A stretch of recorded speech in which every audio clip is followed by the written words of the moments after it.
Boa noite, igreja, graça e paz, amém? Estamos na série de mensagens Intimidade. Começamos com o Recebendo Intimidade. O título da mensagem foi... Como é que é? Esqueci.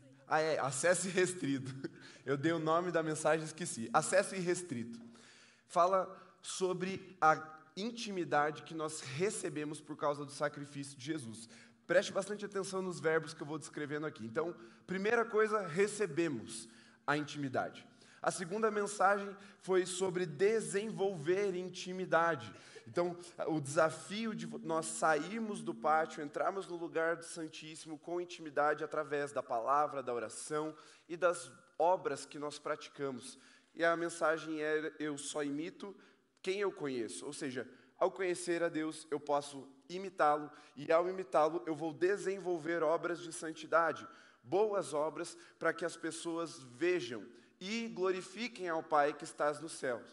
Mas nós precisamos continuar, e essa é a terceira e penúltima mensagem dessa série, e falar sobre o pecado da religiosidade, que o terceiro verbo seria aqui, purificando a intimidade. Então veja, recebendo intimidade, desenvolvendo intimidade, e agora purificando a intimidade. Porque uma coisa que eu e você precisamos ter convicção no nosso coração, e eu quero que você entenda o que eu vou dizer agora, é que há pecado em nossa santidade. Se desenvolver boas obras ao passo que eu reconheço, entendo e me torno íntimo do Pai, e assim eu o imito nas minhas obras, obras de justiça, obras de verdade, obras de santidade, nessa prática, nesses atos, eu também preciso estar vigilante, porque não significa que eu fazer alguma coisa boa, eu necessariamente estou desenvolvendo intimidade com Deus. Eu preciso olhar para essa intimidade, eu preciso olhar para esse reflexo da minha vida, para essas obras da minha vida e analisar de acordo com o coração de Deus. Por isso, o terceiro título dessa série de mensagens é o pecado da religiosidade. E aí você deve estar pensando assim, tá, mas será que é para mim? Será que eu sou um religioso? Porque se a gente for usar o termo de uma forma acadêmica, assim, por definição prática do que é ser religioso, todos nós somos religiosos. Se você for escrever um TCC e for falar sobre as suas práticas, elas vão se enquadrar dentro de uma característica religiosa. Mas não é dessa categorização acadêmica que eu quero falar aqui, mas sobre um estilo de vida, sobre uma postura, uma roupagem que o crente veste para assumir um tipo de reconhecimento diante da sociedade.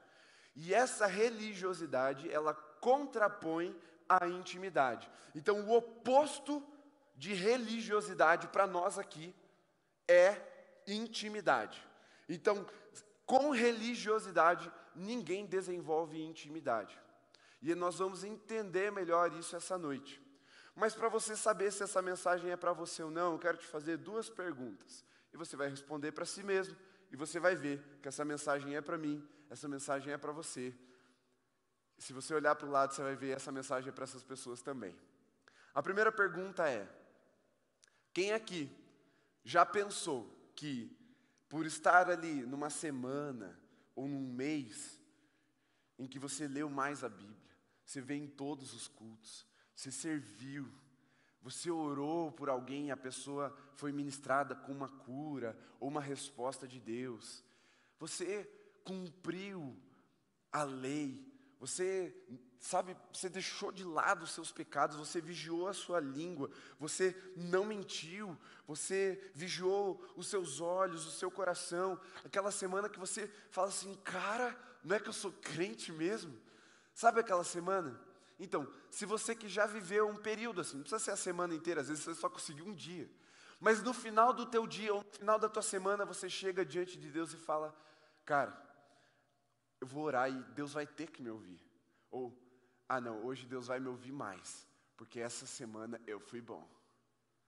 Se você já pensou, ainda que sem desenvolver isso na sua mente, mas veio do seu coração, esse pensamento, ou essa até intuição, de que porque você orou mais, leu mais a Bíblia, jejuou, de que porque você veio na igreja a semana, porque você abençoou alguém, porque você deu uma oferta mais robusta, porque você comprou um almoço para o mendigo, você acha que Deus ouviu mais a sua oração, essa mensagem é para você. E aqui eu acho que eu peguei de 90% a 110% das pessoas presentes. Porque todos nós, se formos honestos com nós mesmos, vamos chegar à conclusão de que quando a gente está mais crente, as nossas práticas estão descritivamente santas, nós achamos que Deus vai nos ouvir mais. É ou não é verdade? Seja honesto agora.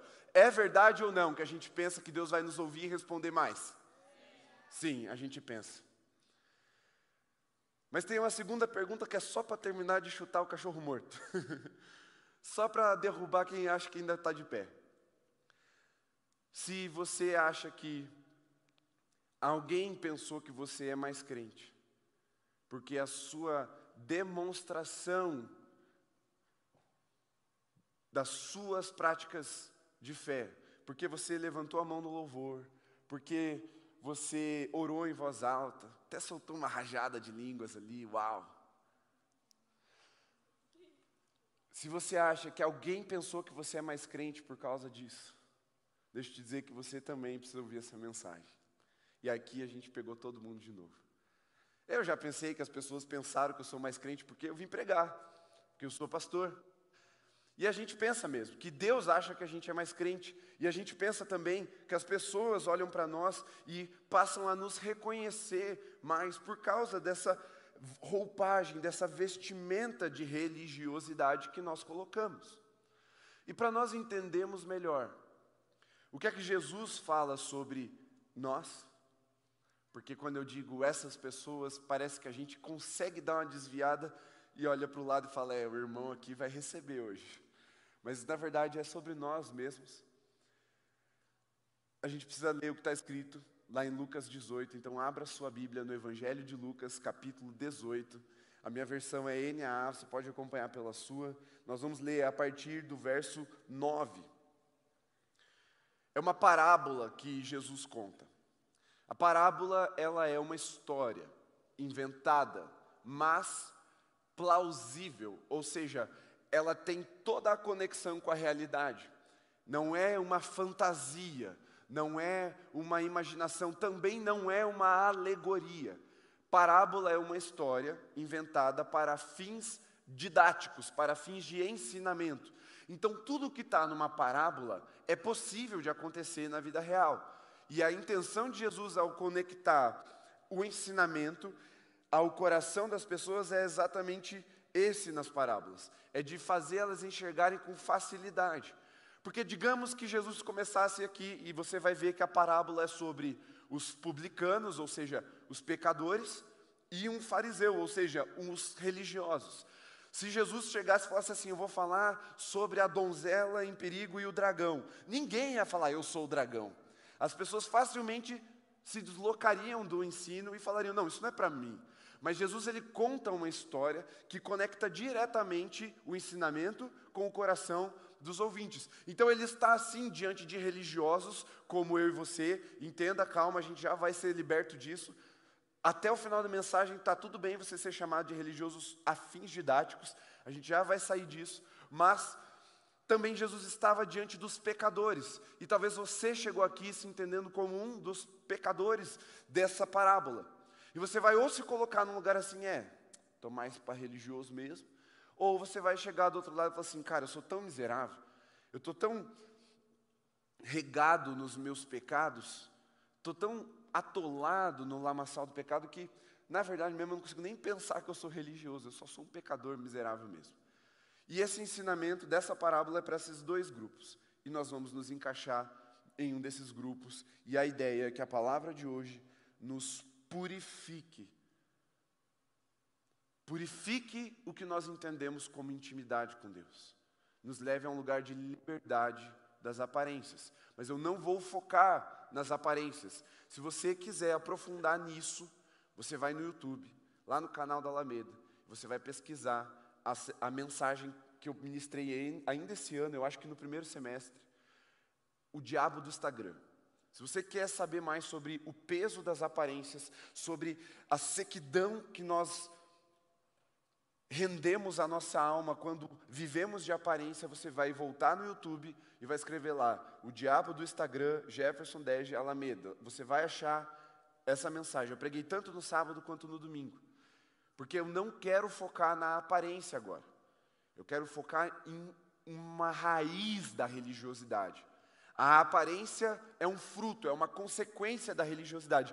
Mas hoje, nessa noite, nós precisamos entrar no lugar onde a raiz da religiosidade nasce. E para isso, vamos ler o texto. Evangelho de Lucas, capítulo 18, verso 9 em diante, está escrito: Jesus também contou esta parábola para alguns que confiavam em si mesmos, por se considerarem justos e desprezavam os outros. Veja, antes de seguirmos, toda vez que a gente vê alguma palavra de conexão, como por exemplo, também, então, nós precisamos atentar àquilo que está imediatamente antes. E Jesus tinha contado uma outra parábola, a parábola do juiz iníquo. E a intenção de Jesus era ensinar sobre a perseverança na oração. Então veja que Jesus está diante de pessoas que já tinham o costume de orar e estavam sendo ensinados a perseverar no lugar de oração. E logo depois, Jesus também conta uma parábola que fala sobre a purificação do lugar de intimidade. Ou seja, são dois grupos de pessoas que oravam.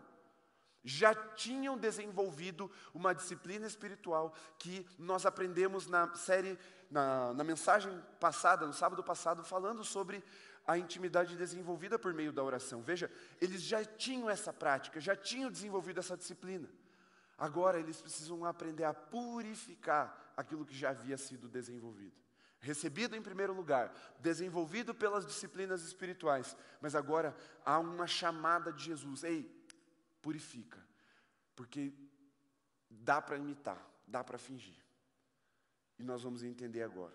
Segue ali no versículo 10, está escrito assim: 2 homens foram ao templo para orar. Veja, estamos falando sobre pessoas que oram. Um era fariseu e o outro era publicano. Eu vou trocar essas palavras. Um era religioso e o outro era pecador. O fariseu ou o religioso ficou em pé e orava de si para si mesmo, desta forma: ó Deus, graças te dou, porque não sou como os demais homens, roubadores, injustos e adúlteros, nem ainda como esse pecador. Eu jejuo 2 vezes por semana e dou o dízimo de tudo que ganho. O pecador, estando em pé longe, nem mesmo ousava levantar os olhos para o céu, mas batia no peito dizendo: ó Deus, tem pena de mim, que sou o pecador. Em outras versões, tem misericórdia de mim, porque eu sou pecador. Digo a vocês, e aqui já é Jesus dizendo para aquelas pessoas que estavam ouvindo: digo a vocês que este desceu justificado para a sua casa. E aqui você precisa entender um pouquinho de regra de português. Este é o último que ele falou, ou seja, o pecador é o que desceu justificado para a sua casa. E não aquele, é o mais distante da sua fala, ou seja, aquele que ele falou primeiro. Então, o religioso é aquele que não desceu justificado para sua casa. Desceu aqui é única e exclusivamente porque o templo ficava num lugar alto e as casas ficavam num lugar mais baixo. Porque todo o que se exalta será humilhado, mas o que se humilha será exaltado. Você crê nessa palavra? Então diga amém. Agora feche seus olhos. Coloca a mão no seu coração e pede para Jesus falar com você. Se você nos acompanha de casa ou está ouvindo essa mensagem depois do recorte, em outro momento, ainda que você esteja aí fazendo qualquer outra coisa e está só com fone de ouvido, para o que você está fazendo. Se você está distraído com qualquer coisa ou preocupado com qualquer outra coisa agora nesse momento aqui, desliga o seu coração dessas outras coisas e fala assim: Jesus, pode falar, Jesus, fala comigo.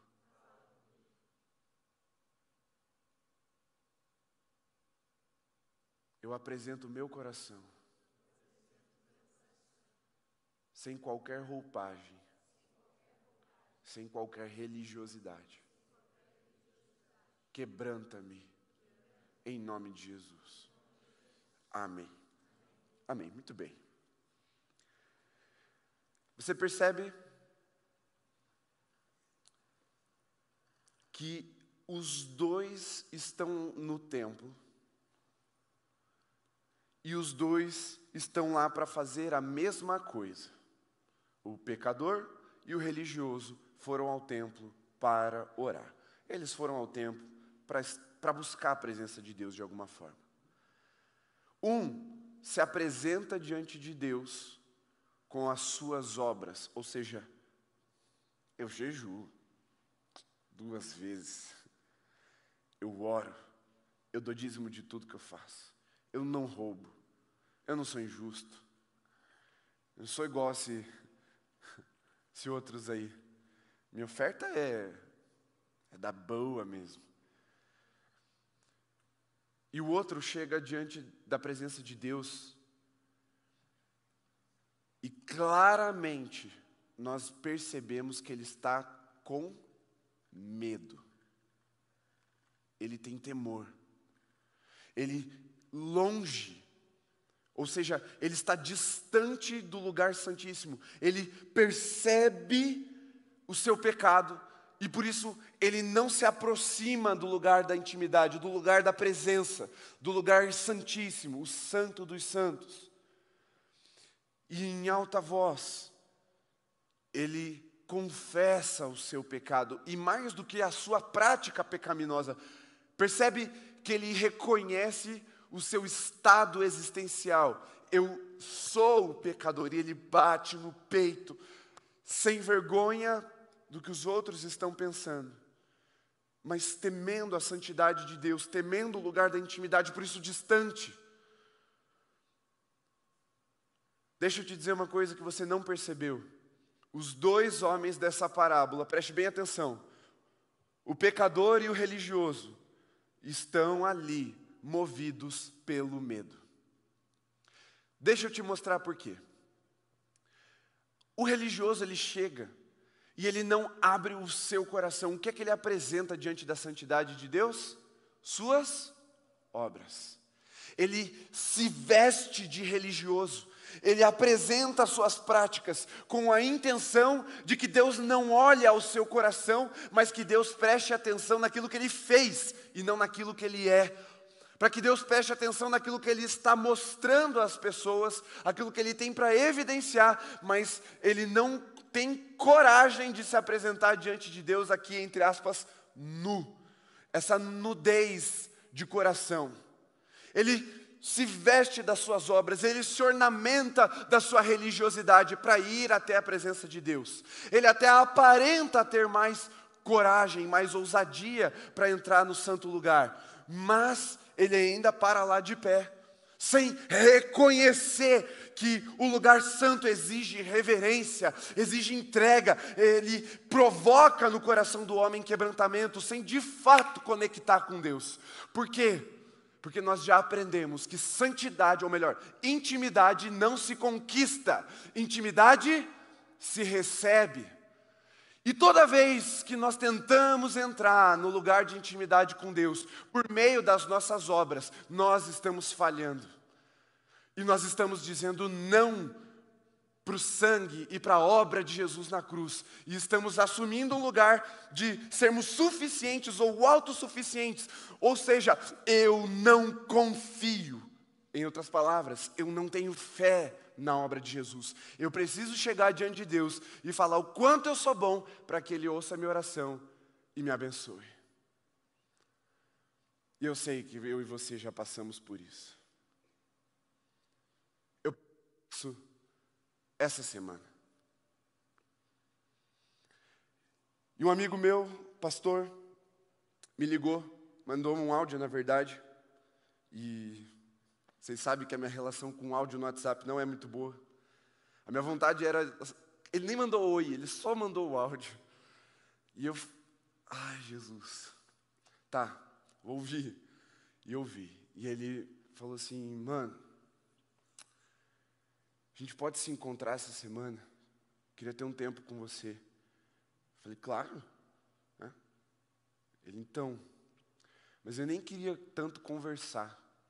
Só preciso orar mesmo. Na hora que ele falou isso, eu entendi que quem precisava era eu. Eu falei, com certeza, vem, vamos orar, vamos passar um tempo juntos. E foram 2 pastores ali no gabinete, orando, chorando, clamando por misericórdia. E uma leveza invadiu meu coração e eu falei, Pai, meu Deus, essa para mim está sendo uma das piores semanas, desde que a série começou. E agora eu percebo a Tua presença, percebo o Teu acolhimento, percebo o Teu abraço muito melhor e muito mais evidente no meu espírito do que os dias que eu pensei que eu estava bom. Agora o Senhor me acolhe, agora o Senhor me abraça. E acabou a caixinha de lenço da minha sala, inclusive depois tem que lembrar de repor. Porque nos atendimentos a gente usa bastante lenço. Mas nós choramos ali diante da presença de Deus e eu me senti acolhido. Mas nós pensamos que quando a gente está melhor, sim, Deus ouve mais. Quando a gente está conseguindo cumprir a regra, sabe, bater ali o tempo do jejum, quando a gente está lendo 10, 12, 20 capítulos da Bíblia por dia, cara, óbvio que Deus vai me ouvir mais agora. Deixa eu te dizer que toda vez que nós pensamos e nos comportamos a partir desse pensamento, nós estamos dizendo, eu não confio na obra de Jesus, eu confio mais em mim mesmo. Eu tenho medo de chegar diante de Deus pela suficiência do sangue de Jesus. Só que você deve estar pensando assim, mas Jeff, santidade e tal, semear, colher, eu sei, mas nós estamos aliançados pelo sangue de Jesus, e não há coisa boa que você possa fazer, que vá provocar Deus a te amar mais, ou a te aceitar mais, nos momentos de sucesso. Como você não pode fazer algo que desagrade tanto a Deus, que a aliança que foi feita por meio de Jesus não possa te purificar, te redimir e te colocar de novo no lugar de intimidade a partir do teu arrependimento. Mas quando nós assumimos essa postura, nós estamos tendo medo de confiar na obra de Jesus.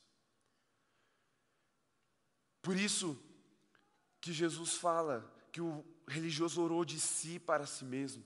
Por isso que ele fala que a parábola foi contada para algumas pessoas que, mesmo tendo a prática de orar, mesmo já tendo recebido, desenvolvido intimidade, agora estavam contaminando essa intimidade. Por quê? Porque elas se achavam autossuficientes.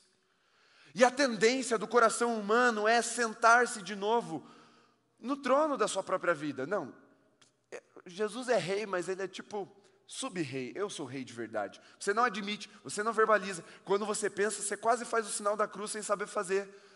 Mas você pensa isso e você vive isso muitas vezes. Porque eu também vivo, porque a Bíblia diz que nós vivemos. E se você pensa que não, de novo, é só você fazer a pergunta: quantas vezes você chegou diante de Deus achando que por ter tido uma semana mais santa você consegue mais de Deus? E outra pergunta: Outra pergunta que, se você responder, você vai diagnosticar isso no seu coração. Quantas vezes você teve medo de confiar que o sangue de Jesus é suficiente para que você apresente o seu coração diante de Deus? Você está um tempo sem orar, você está um tempo sem ler a Bíblia, você está um tempo desviado, às vezes nem é desviado de verdade, mas você está frio, você está em pecado, você está na prática do pecado, e aí você fala assim, acho que eu vou voltar para Deus, que saudade daquela presença. E ao invés de recorrer ao sangue de Jesus, você recorre ao seu esforço. Você fala, não, primeiro eu vou voltar a ir na igreja, vou voltar a ir na célula, vou voltar a ofertar e dizimar, eu vou abandonar o pecado, eu vou jogar o meu computador fora, assim eu não acesso mais pornografia, eu vou deletar os contatos das pessoas que eu vejo na escola, ou na faculdade, ou no trabalho, para ele não ficar mandando esses vídeos, nem me provocando a fofoca, e aí você começa a se esforçar, e no final das contas você já se embolou no seu pecado de novo, e cai, e aí você fala, não consigo. Essa é a primeira coisa que acontece quando a gente tenta, por causa das nossas obras. Mas a segunda coisa é pior, eu quero que você preste muita atenção, porque essa é perigosa. A segunda coisa que pode acontecer quando você tenta muito voltar para o lugar de intimidade, pelo seu esforço, pelas suas obras, é você conseguir. Não de verdade, mas você achar que conseguiu. Porque aí você se engana. E você acredita, você convence o seu coração de que você está lá por mérito. E o seu medo de expor o seu coração faz com que você fale, Deus, está na hora, né, de abrir os céus e me abençoar abundantemente além do que eu posso pedir e imaginar. Porque eu estou ofertando, eu estou servindo. Está na hora do Senhor, né, fazer aquela professora ter um ataque cardíaco e a gente ficar de boas agora. Está na hora de o Senhor fazer aquele meu rival no trabalho se atrasar e perder o dia que ele ia ser promovido e eu passar na frente. O medo, ele nos leva a agir de forma terrível com as outras pessoas. Ele nos leva a nos comportarmos e a nos portarmos diante das outras pessoas da pior forma possível, e a justificar o nosso pecado pela nossa santidade. Afinal de contas, eu sou um homem de Deus, eu mereço mais do que o ímpio, eu mereço mais do que aquele pecador, porque eu não sou como ele, Deus. Ele está pecando, eu estou na tua igreja todo final de semana, ele vai para a balada. Eu estou só na água tem 6 dias, e o miserável toma banho de cachaça. E você começa a jogar diante de Deus os motivos pelos quais Ele deve te abençoar e pelos quais Ele tem que amaldiçoar o outro.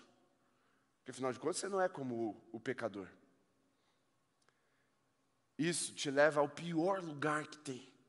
O lugar mais distante da intimidade com Deus, que é o orgulho. C.S. Lewis, ele fala que o estado mental e espiritual mais oposto a Deus é o orgulho. Por isso que ele é tão perigoso. É por isso que ao recebermos, desenvolvermos a intimidade, nós precisamos nos atentar na manutenção dela, pela purificação. Porque Jesus foi muito claro. De 2, um saiu justificado. Não fomos nós que frequentamos todos os sábados, não fomos nós que damos dízimo e oferta, não fomos nós que não praticamos roubalheira, não nos entregamos aos vícios, não fomos nós que andamos com a Bíblia debaixo do braço. O justificado foi aquele que rasgou seu coração em arrependimento. E ao invés de apresentar a Deus as suas boas obras como caminho para o lugar da intimidade, ele apresentou o seu coração arrebentado, constrangido, humilhado. Jesus falou, ele saiu justificado. Ele saiu pronto para a intimidade com Deus. Por isso que eu disse no começo, que há pecado em nossa santidade. Porque a santidade, ela pode ter uma aparência. E Jesus pegou no pé da gente nos evangelhos. O problema é que a gente sempre associa os religiosos aos outros. Os fariseus aos crentes velha guarda. A quem diz que tem que vir de terno na igreja. A quem diz que é pecado ler a Bíblia no aplicativo. A gente acha que farisaísmo tem a ver com uma localização cronológica da religiosidade, quando, na verdade, isso vem transcendendo tempo, espaço, culturas, de geração em geração e acompanhando a igreja. E é por isso que nós precisamos estar atentos, porque a tua religiosidade e a minha religiosidade não vai ser igual à religiosidade da minha mãe, da minha avó, da minha bisavó. Nem da sua mãe, da sua avó e da sua bisavó, dos seus tios. A sua religiosidade tem outra cara. E aqui não importa a cara que a religiosidade tenha.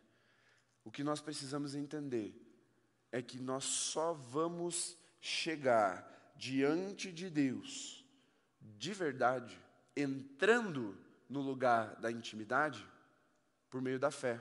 E fé, em outras palavras, é confiar em Jesus, na obra que Ele realizou. Eu não estou dizendo, de forma alguma, que você tem que parar de viver em santidade. Não é isso. Porque se você assumir uma postura de pecado ao que der na telha, você está assumindo uma postura também de iniquidade. E isso não é o que nós estamos vendo no pecador.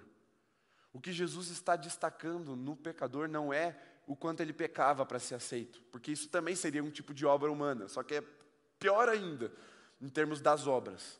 Mas a diferença é que o pecador é aquele que sabe que não tem o que fazer. Ele nunca vai ser suficiente para merecer a intimidade, para merecer estar no lugar da presença de Deus. É por meio de Jesus. E essa manutenção precisa estar no nosso coração, porque nós somos medrosos. Um tinha um medo que o fez se humilhar. O outro tinha um medo que o fez se vestir de religioso. Você imagina, consegue imaginar o que estava no coração daquele fariseu, daquele religioso da parábola? Não? Então pensa você. No dia que você botou a Bíblia de papel debaixo do braço para vir na igreja, as pessoas pensarem que você está mais crente e afirmarem no teu coração algo que você está tentando se convencer, mas não consegue. Era isso que ele estava pensando. Sabe aquele dia que você sobe o volume do som do carro para as pessoas ouvirem que você é crente? E você fala assim, eu sou crente. Você se convencendo de que você é crente. É isso que estava no coração daquele fariseu. Medo de que o coração dele fosse exposto diante da presença e da intimidade de Deus. É o medo que movimentou as duas coisas. E deixa eu te dizer que todo religioso está com medo de estar na presença de Deus. Por isso, ele põe tudo na frente. Obras, oração, oferta, jejum, tudo ele vai colocando entre ele e Deus. Ele vai criando um intermediário. E ele fala, está aqui Deus, mas intimidade eu não vou desenvolver.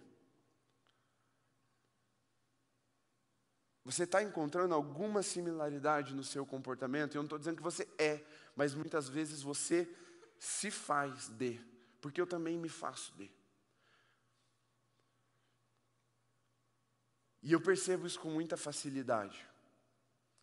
Porque eu aprendi a perceber, e claro, isso também veio um pouco como resultado de discernimento espiritual. Mas quando a pessoa chega para mim, e eu acho que eu comentei isso sábado passado, contando um monte, uau, e eu já falo, cara, do que ele está tentando me convencer? O que ele espera de mim? Talvez um carimbo, uma aprovação, cara, você é crente, hein? Irmã, só faltou o coque. É isso que ela quer. Para quê? Para sair de lá. Não, até o pastor disse que eu sou crente. Deus, se até o pastor disse, então você também tem que ver o crente que eu sou. Me abençoa. Me responde. Me aceita. Quando tudo isso não te leva ao lugar da presença de Deus. Só o que te deixa entrar é o único caminho. E nós aprendemos semana passada, é Cristo rasgado na cruz. É o véu rasgado para que nós acessássemos o lugar da presença, da intimidade com Deus. E como eu falei, é perigoso chegar à conclusão de que nós somos bons, porque isso vai fazer com que o nosso medo justifique todo tipo de rejeição e atrocidade contra quem nós consideramos inferiores a nós. É por isso que o crente tem dificuldade de lidar com os marginalizados. Você sabe disso? Você sabe disso? É muito mais fácil lidar com um desviado para nós, é mais fácil lidar com um desviado que voltou já com a roupa de crente pronto, para com uma oferta, com uma roupa de crente, com uma mão levantada, com um louvor meio worship aqui, ventiladorzinho ligado assim, ó. Esse cara é mais fácil da gente aceitar, porque ele já se ornou, já se ornamentou, se vestiu de religioso. Mas quando alguém chega gritando, pelo amor de Deus, tem misericórdia de mim, porque eu sou um pecador, a gente fala, é mesmo, né? Ih, Deus, sei lá, Senhor que sabe, né? E a gente rejeita. A gente rejeita. A gente rejeita pela aparência, porque nós acreditamos ser aceitos pela aparência. A gente rejeita pelo comportamento, porque nós acreditamos ser aceitos pelo comportamento. E o nosso medo de ter o coração exposto gera todo tipo de justificação para as nossas atrocidades e para as nossas rejeições. É por isso que, em nome de Jesus, tanta coisa ruim já foi feita contra aqueles que não conheciam a palavra. E, óbvio, não viviam em santidade. Como é que você espera a vida de quem está morto? Nós cremos que foi Cristo quem nos ressuscitou com Ele. Então, como esperar a vida de quem está morto? E aí esse medo, e pode ver como é medo mesmo o que te move a odiar, a rejeitar, a fazer mal a outras pessoas. E é um medo que você enrola um pano de religioso e justifica. Mas a Bíblia diz mesmo, para mim e para você, que estamos aliançados com essa palavra. E essas pessoas que estão distantes, elas não vão chegar nesse lugar por causa do comportamento e por causa do esforço. Elas só vão chegar nesse lugar do mesmo jeito que eu e você, reconhecendo como nós somos pecadores, nos humilhando, para que sejamos exaltados ao lugar de intimidade, ao lugar da presença de Deus. Porque está escrito, este não aquele, foi justificado para casa. O que Jesus está dizendo aqui, nós precisamos fazer a manutenção da intimidade que foi nos dada e foi desenvolvida. Recebemos a intimidade por meio da obra de Jesus na cruz. Desenvolvemos essa intimidade por meio das disciplinas espirituais. Mas a manutenção é feita por meio de uma coisa que você não pode se esquecer, e isso tem que gravar.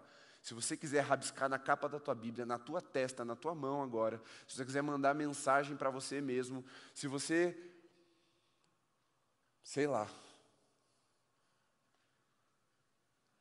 nós precisamos ter a prática do arrependimento. Arrependimento. Reconhecer como nós somos limitados e dependentes da graça. Se não, nós vamos incorrer no pecado da religiosidade. E o lugar da religiosidade é o lugar mais difícil de se conquistar, não, desculpa a palavra, de se voltar ao lugar de intimidade. A religiosidade é o oposto de intimidade. É o oposto. Deixa eu te contar uma história para você entender. Hoje, A gente foi visitar o Mateus e a Rê e o Israel. Eles estão aí ainda, acho que já devem ter ido, né? Já foram. Eu, a Bila e a Lu fomos na casa deles para visitá-los. E a gente estava tomando café da manhã e tal. Serviu, acho que a Camila ou a Rê serviu um pedaço de bolo para a Luísa. E ela, bolo de cenoura, cobertura de chocolate, top. Óbvio que ela comeu só o quê? A cobertura de chocolate. E aí ficou todo aquele pedaço laranjinha no prato, o marrom do chocolate foi todo. E aí ela falou assim, papai, quero mais um pedaço. O pedaço está inteiro no teu prato, mulher, pode comer. Não, é que eu queria isso aqui, ó. Dela passou o dedo e lambeu. Eu falei, filha, você vai ganhar outro pedaço se você comer o resto do bolo. Não é para ficar fazendo isso, senão você desperdiça muito. Dela, tá, pegou um pedaço, começou a comer, meio contrariada. Ela gosta da parte, mas ela gosta muito mais, né, da cobertura. E quando a gente está visitando alguém, ela aproveita, porque todo mundo fala assim, não, deixa ela, né? Aí ela sabe que ela pode aproveitar. E aí ela comeu assim e tal. De repente, ela, do prato para o colo dela, e aí ela mudou de postura. Ela estava na cadeira, ela colou na mesa. E aí a Camila olhou para ela na postura que ela assumiu. Poxa, ela estava toda largada na cadeira, comendo, agora ela está sentadinha, bonitinha, para gente grande. Luísa, o que você está escondendo aí? Ela, aquela cara de, você está falando comigo? Tem outra Luísa aqui, né? E aí eu só olhei embaixo da mesa, estava no chão lá, tudo esfarelado. Aí a Camila, eu sabia que ela estava escondendo alguma coisa, que ela fez a postura correta. A gente já tinha falado, Luísa, senta direito, Luísa, você vai cair. Ela, uma cadeira de braço, ela ficava se apoiando, meio torta, as pernas para fora. Do nada, ela ajeitou a postura e se comportou como a gente queria que ela se comportasse. O que ela tinha feito? Pecado. Desobedeceu ali, ela tentou enganar a gente. Quando você se comporta muito crente, quando você veste o teu terno espiritual aí, põe a tua Bíblia de estudo embaixo do braço, quando você faz questão de orar mais alto, muito provavelmente você está ajustando a sua postura na cadeira para convencer a Deus de que você não pecou.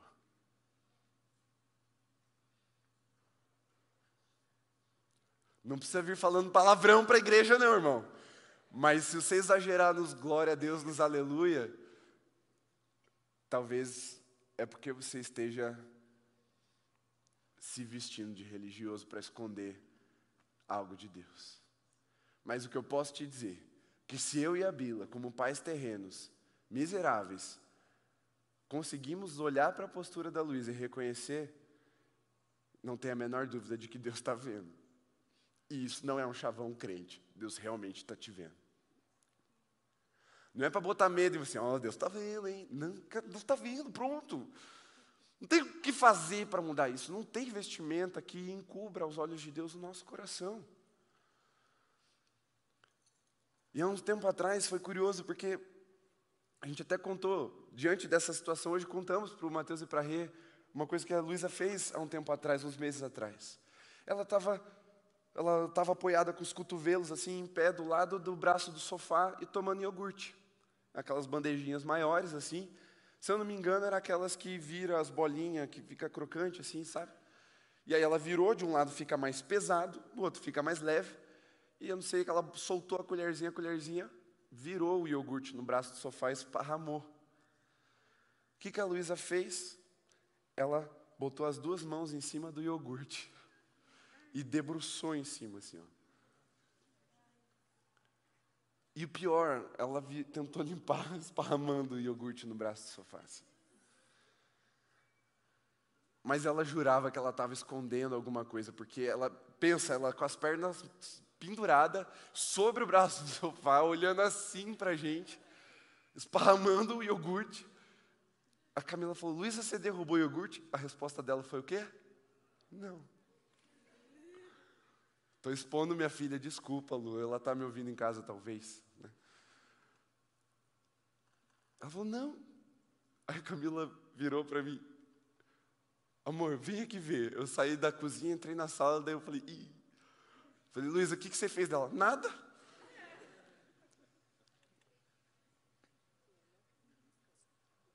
a gente faz isso com Deus. A gente jura que está escondendo o nosso pecado. E eu realmente imagino Deus olhando para a gente e falando, meu Deus, que pateta. E sabe quem são os patetas? São os mais religiosos. Somos eu e você, que no ápice do nosso orgulho, achamos que estamos escondendo alguma coisa de Deus. Enquanto o pecador que vem quebrantado, humilhado, exposto, vai para casa justificado, prontinho para a intimidade com Deus. O pecado da religiosidade é perigoso, gente. Porque ele nos tira da presença de Deus, nos coloca no lugar mais difícil de recuperar, o lugar do orgulho, o lugar onde é difícil se arrepender, porque você acha que você está bem, você acha que você não precisa. E nos faz cometer atrocidades, porque o medo nos acua e faz a gente ofender. Espera aí, se Deus prestar mais atenção nesse pecador miserável, Ele nem vai ligar para o meu pecadinho. O medo, ele precisa se transformar no temor do Senhor. E semanticamente falando, as duas palavras significam a mesma coisa. Medo e temor são sinônimos. Mas você precisa compreender que a mesma palavra, ela pode ser compreendida em níveis diferentes a partir do seu contexto. E quando nós falamos de temor dentro da palavra de Deus, temor ele é algo maior do que o medo. O temor ele contém o medo, um medinho, aquele medo assim, cara, Deus é santo. Eu só estou aqui por causa de Jesus. É aquele medo que faz assim, uau, aquele frio na barriga, diante daquela percepção do quão pequenos nós somos. Para isso, deixa eu te ajudar. Lembra quando você estava estudando matemática no ensino médio, e a professora começou a te ensinar ordem de grandeza? Alguém lembra disso aqui? Ordem de grandeza? Ok, talvez vocês lembram porque ontem a professora falou para vocês, talvez. Mas assim, sei que já está há mais tempo fora da escola, já está na faculdade, outro curso, enfim. Ordem de grandeza. Isso é uma das coisas que me arrepia, que me dá medo. Porque quando a gente pensa o quão pequenos nós somos na criação, e o quão grande nós somos em relação àquilo que é menor do que nós, eu fico maravilhado diante de Deus, isso me leva a temer o Senhor. Então há um medo, mas é um medo que não paralisa, é um medo que não te leva para o lugar de se esconder nas suas vestimentas religiosas, é um medo que te faz reconhecer como Deus é santo, e que você só está lá por causa da obra de Jesus. É um medo que te mostra como você não é suficiente, mas esse medo, ele não é um medo natural, ele é o medo do temor. E o temor, ele é admiração, ele é perplexidade, ele é rendição. E ele é também a humilhação, ou seja, o arrependimento, o quebrantamento diante do Deus Santo que nos acolhe em sua presença. Então, enquanto o medo como algo maligno, como raiz da nossa religiosidade, como raiz do nosso comportamento de aparência, ele precisa ser eliminado pelo conhecimento. Você precisa saber que Deus já está te vendo e que não adianta você esconder das pessoas e nem tentar esconder de Deus, porque Ele está vendo o seu coração. Jesus fala que o povo perece por causa da ignorância. A ignorância não vai te fazer perder a salvação, mas ela vai te fazer perecer, sofrer, viver na angústia.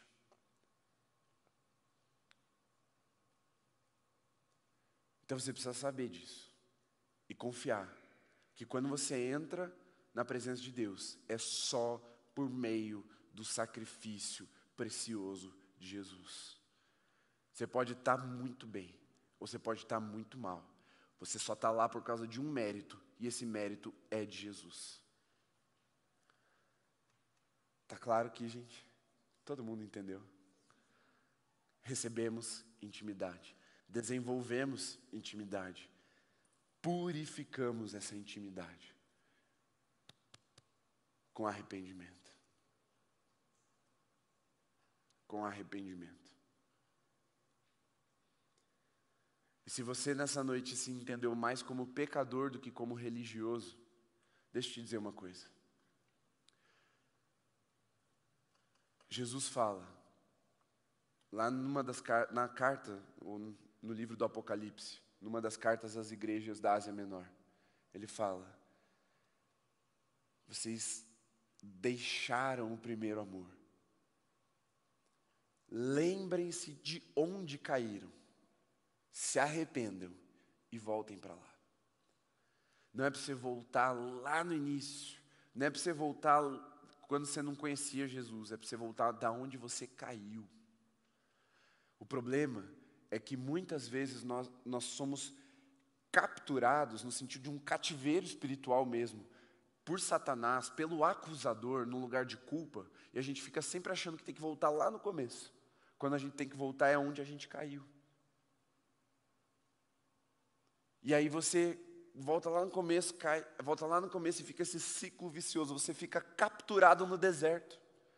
Você sabe por que o povo levou 40 anos para entrar na Terra Prometida? Porque eles estavam capturados nesse ciclo vicioso. Eles ficaram rodando, ninguém prendeu eles. Não tinha muro prendendo eles no deserto. Leva de 3 meses a 4 meses para atravessar com aquela quantidade de pessoas do Egito até a Terra Prometida. 4 meses, 40 anos. É os crentes que ficam. Porque não se arrependem. Eles voltam para um lugar e pensam assim: eu quero conquistar. E não vai dar. Mas quando o crente se arrepende, ele reconhece o sacrifício de Jesus, volta ao lugar onde ele caiu e continua a caminhada da fé, desenvolvendo a intimidade que recebeu e se mantém purificando, ou seja, fazendo a manutenção dessa intimidade. Creio que a série está explicada aqui nesses últimos minutos. Fique em pé.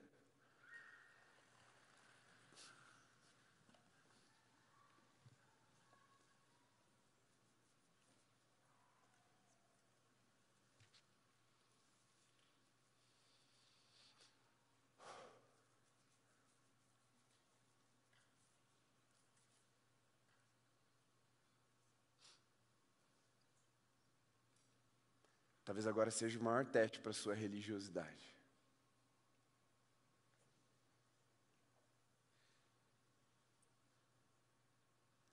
Porque você precisa rasgar o seu coração, clamando por misericórdia e pedindo perdão, porque você acha que é melhor do que os outros, melhor do que os pecadores, porque Jesus te deu alguma coisa. Você precisa disso. Se nessa noite você não romper com a religiosidade, eu espero que não, mas é bem provável que você nunca mais ouça uma pregação que se foque só nisso, só em te explicar o que é isso.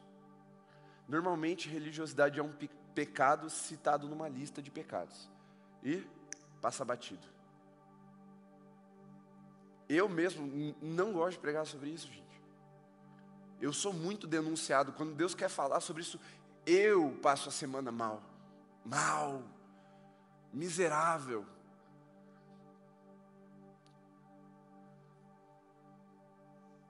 Mas foi o momento do abraço mais caloroso do Espírito Santo na minha vida, desde que essa série começou. Porque eu falei: é mesmo, Deus, eu não estou aqui porque eu mereço. Eu não estou aqui por causa do jejum que eu estou fazendo. Eu não estou aqui por causa das minhas habilidades. Eu não estou aqui porque eu sei fazer o que eu estou fazendo. Cara, eu só estou aqui por causa da misericórdia e da obra de Jesus. Eu não estou aqui porque eu sou bom. Eu estou aqui porque eu sou ruim. E na minha fraqueza o Senhor é glorificado. O teu poder se evidencia na minha fraqueza. O Senhor não me escolheu para ser pastor do Holy, porque eu sei ser pastor do Holy. Não, o Senhor me escolheu porque eu não sei. Para que a glória dEle, para que a graça dEle venha de forma abundante.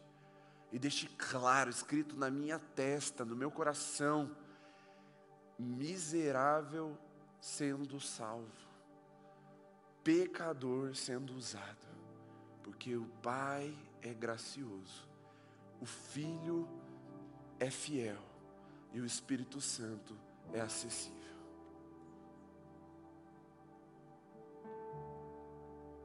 Se você não rasgar o seu coração nessa noite, talvez você continue acreditando na sua religiosidade como suficiente para te oferecer intimidade, uma religiosidade que vai te dar direito sobre alguma coisa. Sabe qual é o perigo disso também? É que com o tempo o religioso cansa, porque a santidade vira penitência. Mas o castigo que nos traz a paz com Deus estava sobre ele, não sobre nós.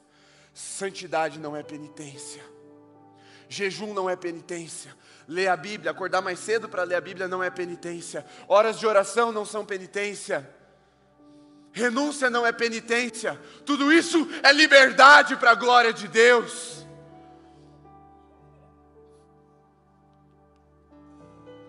O religioso cansa, e ele se apoia no seu entendimento, e a Bíblia diz: não se apoie no seu entendimento, ele se apoia no sistema religioso que ele construiu, e rejeita o sacrifício de Jesus de novo, porque tá bom se eu for na igreja e levantar a mão, tá bom se eu for na igreja e ofertar, tá bom se eu for na igreja e der a classe e pregar, porque eu não estou excuso disso, eu também sou vítima do meu coração medroso, que não crê que o sangue de Jesus é o que me purifica e que me torna acessível à intimidade com Deus, e eu falo: Deus, eu sou pastor, o Senhor tem que vir, e eu preciso de arrependimento constantemente, porque é isso que mantém a intimidade purificada, é a manutenção do nosso coração, é o rasgar do nosso orgulho, é a postura de prostração e não de arrogância que mantém a intimidade acessível. Se você não rasgar isso hoje, talvez você nunca mais rasgue essas roupas, essas vestes de religioso.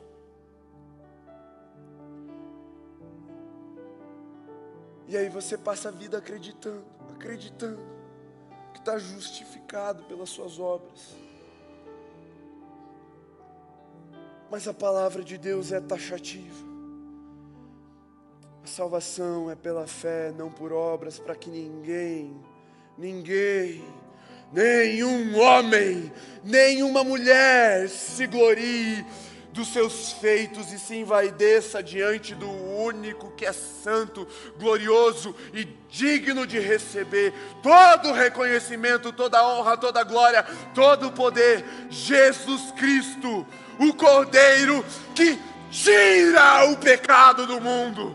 As nossas obras encobrem o nosso pecado. A obra na cruz tira o nosso pecado. É só Ele e é só por meio dEle. Não há outra forma ou outro alguém. Não há. E o seu clamor nessa noite é um só: tem misericórdia de mim, porque eu sou pecador. E aqui, diante da palavra revelada, os grupos têm que se diluir. Porque se você chegou aqui nessa noite tão sujo pelo pecado, que a sua aparência já nem é mais a mesma, a sua fala não é mais a mesma, o seu comportamento não é mais o mesmo, você foi destruído pelo seu pecado. Se reconhece indigno por causa dele, você está exatamente no mesmo grupo do que o crente bonzão que acha que merece alguma coisa de Deus. Somos pecadores. Estamos diante de Deus por meio de uma aliança que foi feita no sangue de Jesus, na obra da cruz. Nada mais, nada além, nada menos do que a cruz de Jesus. É ela quem nos conecta ao Pai. E nós podemos sair daqui justificados, redimidos, com a manutenção feita da nossa intimidade. Se tão somente reconhecemos de coração: eu sou pecador, eu preciso da tua graça. Eu preciso da tua graça, Senhor. Não adianta você arrumar a sua postura. O Pai sabe que você derrubou o bolo. Não adianta você jogar o seu corpo sobre o iogurte. O Pai sabe que você fez caca. Mas assim como a Luísa não varreu o chão e não limpou o sofá, quem fez isso fui eu no sofá e foi o Mateus lá na casa dele. É Jesus quem tem que limpar o seu coração, porque você não é capaz de limpá-lo. E você precisa confessar isso, senão ele não vai ser limpo. Você precisa falar: eu, Jesus, eu não consigo, tentei e não deu. Hoje que eu vim se consagrar, crente, jejuei, igual o pastor falou, orei, li a Bíblia, fui na célula, evangelizei. Hoje que eu achei que eu ia ter a bênção, a resposta da minha oração, o Senhor manda o pastor pregar, que não adianta, hoje. Mas é o dia de você se quebrantar e sair daqui justificado de verdade. É o dia de nós nos quebrantarmos. É o dia de você que está em casa ou você que está nos ouvindo depois se quebrantar. Se quebrantar. Quebrante-se. Porque o seu medo vai te levar para longe de Deus. Seu medo vai te levar a fazer atrocidades e a rejeitar as pessoas que você acha que são piores que você. O seu medo vai te levar à condenação. Nessa noite, você precisa ferir essa raiz de medo. O que você precisa para isso? Eu não sei. Talvez seja a noite de você rasgar o seu coração com gritos de misericórdia. Talvez. Seja a noite de você se debruçar, seja a noite de você se ajoelhar, seja a noite de você ir lá para trás, você vir aqui para frente, seja a noite de você confessar os seus pecados para alguém, seja a noite de você pedir perdão por achar que o brilho da tua vestimenta te faz mais santo. Não sei, mas é a noite que você está livre, diante de um Deus que já te vê. Não tem o que fazer, Ele já te vê. Você já está liberto desse engano. Deus já te vê. Eu vou te dar um tempo para amadurecer essa mensagem no seu coração, para amadurecer o clamor.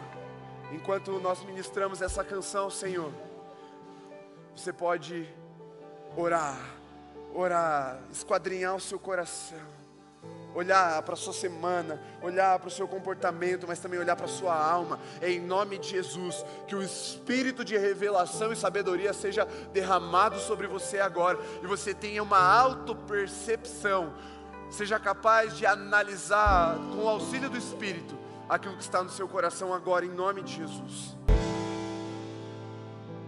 No livro de Êxodo, capítulo 3, Moisés estava passando pelo deserto, enquanto pastoreava as ovelhas de seu sogro, Jetro.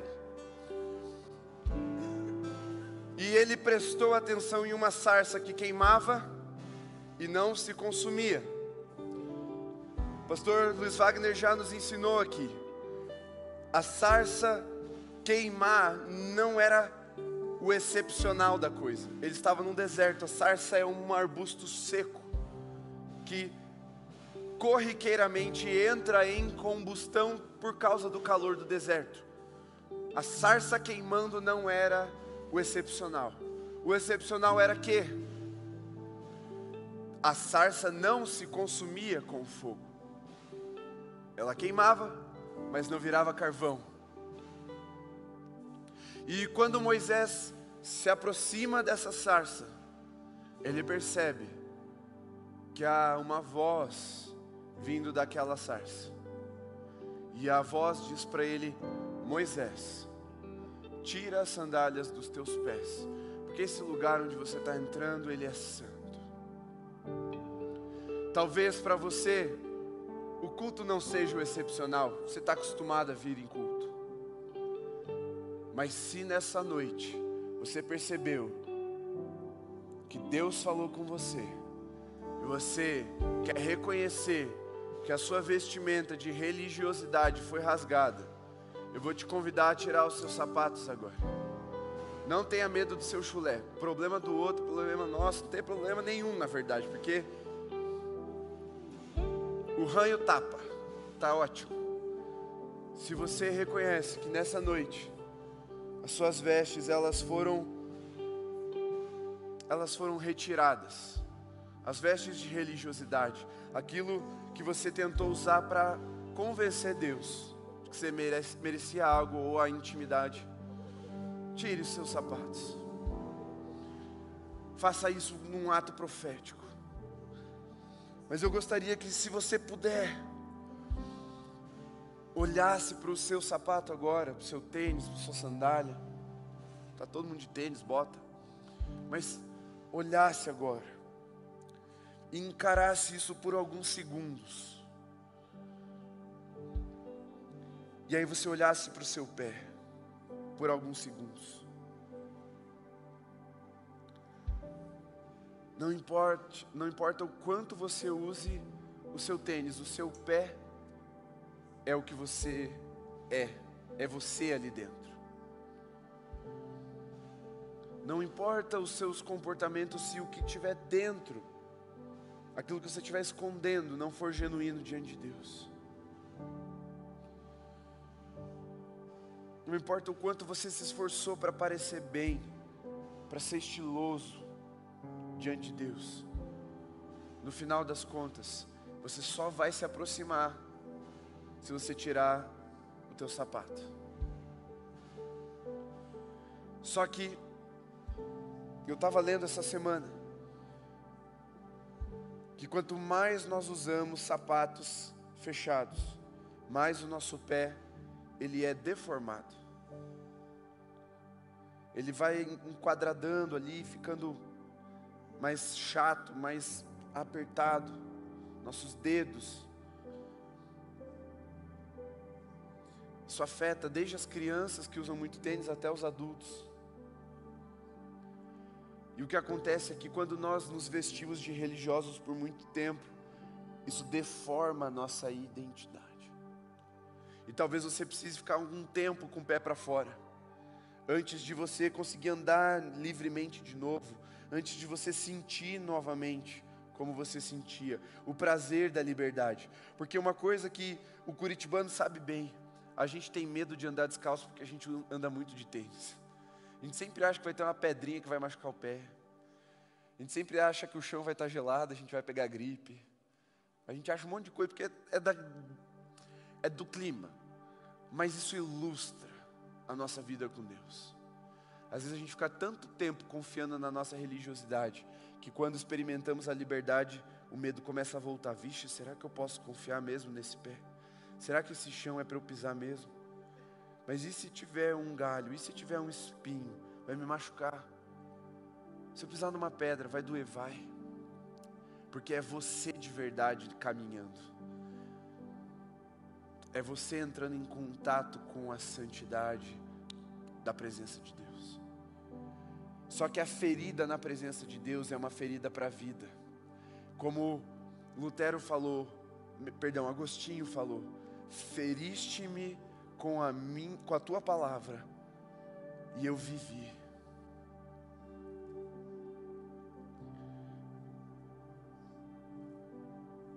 Tudo bem se você chegar à conclusão de que seu pé é insuficiente, que ele tem chulé, que ele tem imperfeições. É esse pé que Deus escolheu. Ele não olhou para o seu tênis, Ele não olhou para a sua religiosidade quando Ele te escolheu. Ele olhou para você. E é você que Ele quer que se aproxime. Só que você precisa andar sem essa roupagem, sem isso que reveste e esconde. Porque à medida que você habitar no lugar da presença de Deus, da intimidade, você vai se acostumando de novo com a liberdade. E seus passos vão ganhando firmeza. Seus pés vão ganhando firmeza. E você vai amadurecendo o seu relacionamento com Ele. E para você meditar essa semana, se você tem uma intimidade madura, eu vou te fazer uma pergunta. Você já questionou ao Senhor ou alguém porque você fez tudo certo e as coisas deram errado? Ai, fulano, mas é que, poxa, eu fiz tudo certo, deu errado.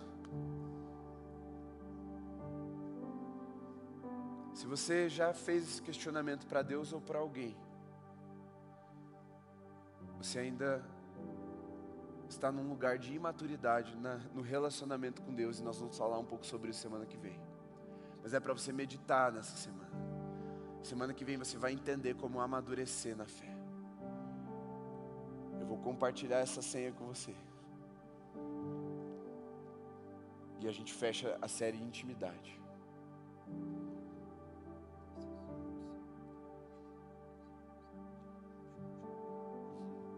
Ok. Vocês podem fechar os seus olhos mais uma vez? Nós temos sido muito movidos não, vamos mudar essa palavra. Nós temos sido muito direcionados por Deus através do nosso time de intercessão. Semana passada iniciamos com um ato profético. Agora quero seguir a orientação de Deus através do nosso time de intercessão também. Há um discernimento de que há uma paralisia espiritual. Você queria estar aqui na frente, você não conseguiu se mover. Seja por causa do engano que produziu paralisia, ou seja, você acha que tá bom tá aí, atrás, na sua cadeira. Mas no fundo você tinha que ter vindo. Eu vou pedir que todos de olhos fechados, se você é essa pessoa, precisa romper, eu preciso sair desse lugar. Estou me escondendo atrás dessas vestes religiosas, atrás disso que eu pus ao meu redor, daquilo que eu aparento. Eu preciso ser liberto nessa noite. Todos de olhos fechados, com exceção da intercessão. Levanta a sua mão, por favor, sem constrangimento. Todos de olhos fechados, apenas eu de olho aberto agora. Se você precisa desse acolhimento aí de onde você está, porque você não encontrou força ou discernimento para sair de onde você está e vir, mas você precisa desse toque acolhedor, levanta sua mão aí onde você está agora, em nome de Jesus, faça isso.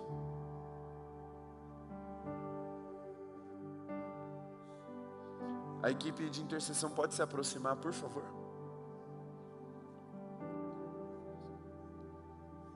Todos de olhos fechados ainda.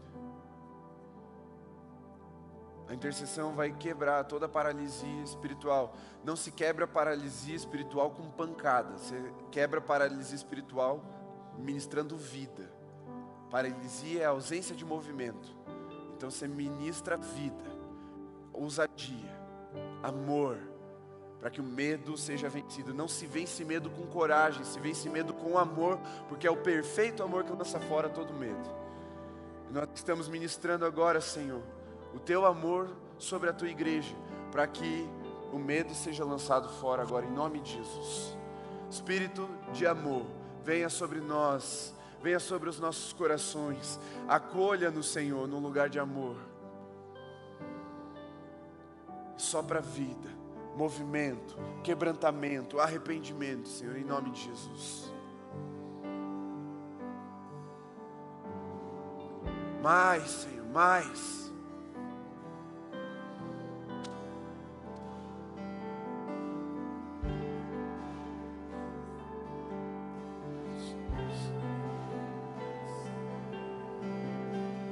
Senhor Jesus, nós te amamos. Nós te amamos porque o Senhor nos amou primeiro, então Abre o céu sobre nós nessa noite e ministra o Teu amor sobre nós.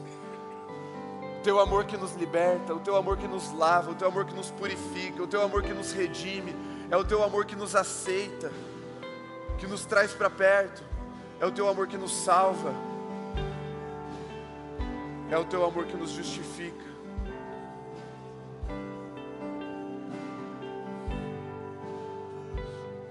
Mais, Senhor, mais. Ainda existem corações angustiados, constrangidos, envergonhados diante do Senhor. Pai, que o Teu Espírito testifique com o nosso Espírito que somos os Teus filhos nessa noite, pelo qual clamamos: Pai, tem misericórdia de nós, que somos pecadores e precisamos de Ti, precisamos da Tua graça, precisamos do Teu amor.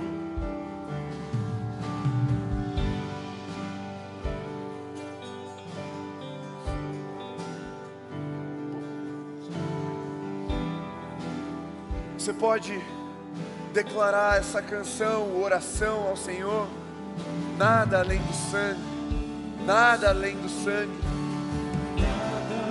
E declare a sua liberdade.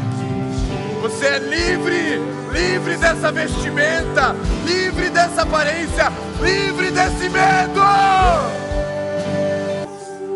Você pode ficar em pé, se você conseguir. Se não conseguir, permaneça, mas coloque-se em pé.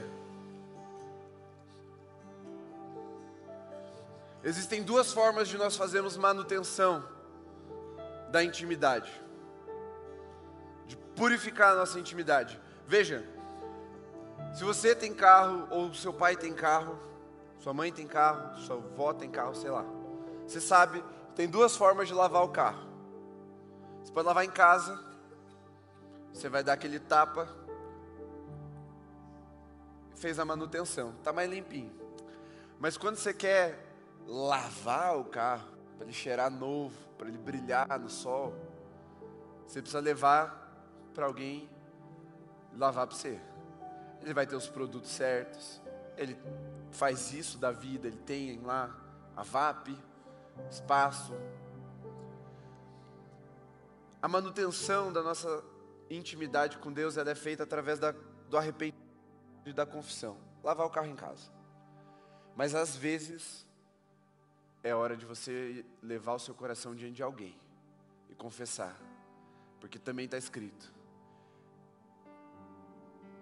confessem seus pecados uns aos outros e orem para que sejam curados. Às vezes você vai precisar levar para alguém. Para você saber se você precisa levar para alguém, está escrito: é para você ou para aqueles que confiavam em si mesmos. Se você confia em você mesmo, para aqueles que se consideravam justos, se você acha que você é suficiente, e se você acha que as tuas obras são suficientes. E eu não estou falando de intelecto, eu estou falando de convicção de coração. E se você olha para os outros com desprezo, você precisa levar o seu coração diante de alguém e confessar. Mas por favor, não marca gabinete comigo para isso. Você vai chamar outro irmão. Porque se você pensou em mim primeiro, é porque você é orgulhoso demais para se confessar com um irmão, porque você acha que você é melhor que ele. Para o pastor, né? O pastor vai me entender, ele é pastor. Não. Não marca gabinete. Você vai até um irmão, até uma irmã. Você vai confessar. Está aqui a chave da manutenção. Está aqui a esponja, o balde e a água para você lavar teu carro todo dia. Se você se confia em si mesmo, se considera justo e despreza os outros, arrependimento. Mas se isso está tenso, duro, vai em alguém que vai saber te ajudar. Vai no teu líder de célula, vai no teu irmão, na tua irmã que é crente, vai no pessoal da intercessão, eles estão doidos para atender vocês. Você vai confessar: cara, eu tenho vivido de aparência. tem um pecado escondido. E aí vocês vão orar, vocês vão ser curados. Amém? Entenderam a chave da manutenção? A chave da manutenção é o diagnóstico. Confiar em si mesmo, se considerar justo e desprezar os outros. 3 aspectos: confiar em mim, me achar justo diante de Deus e desprezar o outro. Passe os olhos sobre o seu coração essa semana e veja se você consegue sozinho se arrepender mesmo, ser curado, ou você precisa levar para alguém. Coloque suas mãos assim, como no ato de quem recebe. Com o amor de Deus, o nosso Pai, a graça de Jesus, o Filho, o nosso Redentor, e a comunhão do Espírito Santo seja sobre você, sobre sua casa, sobre a igreja de Jesus espalhada por toda a terra hoje e até que Ele volte para nos buscar. Amém.